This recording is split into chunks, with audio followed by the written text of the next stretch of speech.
Magandang araw at magandang buhay mga SSS pensioners. Sa araw po na ito ay nakatanggap po tayo ng komento at ang komento na ito ay galing po sa ating baguhan pa lamang na naging pensyonado sa SSS.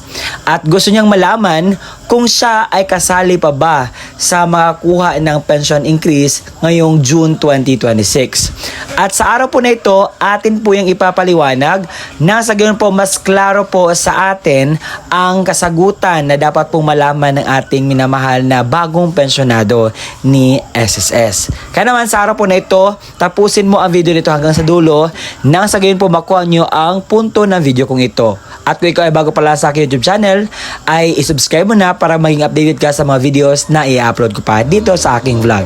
Ang 2026 SSS Pension Increase ay bahagi ng 3 taong pension reform program noong 2025 hanggang 2027. Ito ay para sa lahat ng uri ng SSS pensioners. Ibig sabihin, lahat, wala pong pili.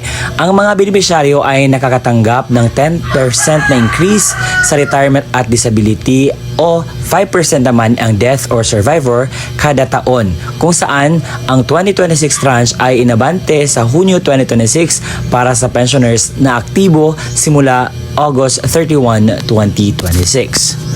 Narito ang mga detalye kung sino ang kasali. Una, ang mga retirement pensioners. Sila yung mga membro na nagretiro at tumanggap ng buwan ng pensyon. Mga disability pensioners ay kasali rin. Sila ang mga membro na nagkaroon ng permanenteng kapansanan.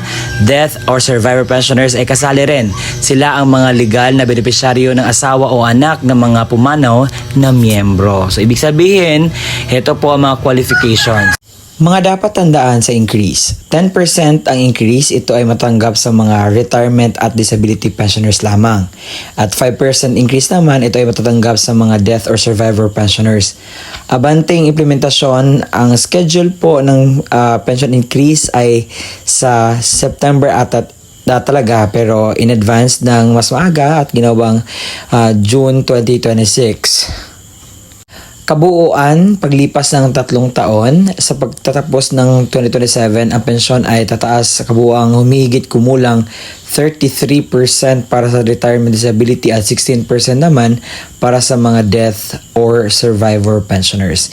At ito po ang sample na computations po para po meron kayong idea kung paano ba ito mag-work. Nang sa gayon po ay meron kayong basihan kung paano po ninyo i-compare ang pension increase na mangyayari po sa 2026. Tapos na po yung unang increase sa 2025, that was September.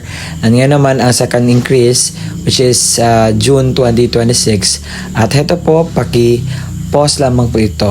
So nandyan po ang paano po mangyayari na porsyento, ilan po ang i-increase sa inyo pong lahat.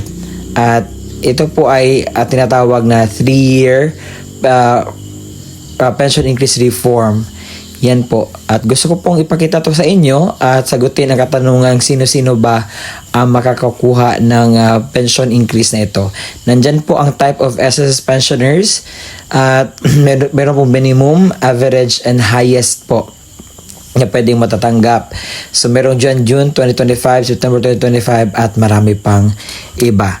At salamat po sa pakikinig patungkol po sa balitang ito na panukala ay gusto ko pong mapa-inform kayo sa mga dapat nyo pong malaman patungkol po sa pension increase kung sino nga ba ang kasali. Maraming salamat po sa panonood.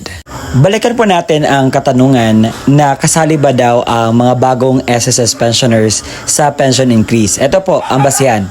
Ang pension increase sa 2025 hanggang 2027 ay maging implement siya sa 3 annual tranches every September. Pero ngayon, mas pinaaga siya, naging June siya. Noong September 2025, ang pensioners as of August 31, 2025, yun po ay nakatanggap ng pension increase. Sa September 2026 naman, pensioners as of August 31st, 2026, at sa September naman is August of 2027. So makatanggap po kayo ng pensyon na increase po para po sa inyo. So how about po na mas pinaaga siya, naging June na siya. So ito ay in-extend lang or change lang siya, pero kasali po kayo.